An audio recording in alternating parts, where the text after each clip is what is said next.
هاتف هواوي جديد ب5 كاميرات. هواوي تصدر هاتف نوفا 5T بلون وتصميم مميز يبين اسم الهاتف في الخلف.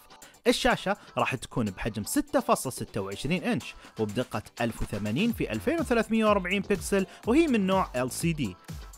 والمعالج هو كيرن 980 بمعمارية 7 نانومتر و8 جيجا بايت من الذاكرة العشوائية مع ذاكرة داخلية بحجم 128 جيجا بايت ويدعم شريحتين من نوع نانو.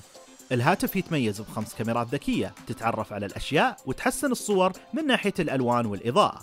من الخلف 4 كاميرات، العدسة الرئيسية بدقة 48 ميجا بكسل والعدسة الثانية واسعة جدا بدقة 16 ميجا بكسل والثالثة حساس للعمق بدقة 2 ميجا بكسل والأخيرة بدقة 2 ميجا بكسل لتصوير الأشياء القريبة والصغيرة من بعد 4 سنتيمتر والأمامية راح تكون بدقة 32 ميجا بكسل وفيه بصمة لفتح قفل الجهاز في الجانب. والبطارية بتكون بحجم 3750 ملي أمبير وتدعم الشحن السريع بقوة 22.5 واط باستخدام منفذ تايب سي. يعطيكم العافية على المتابعة ومع السلامة.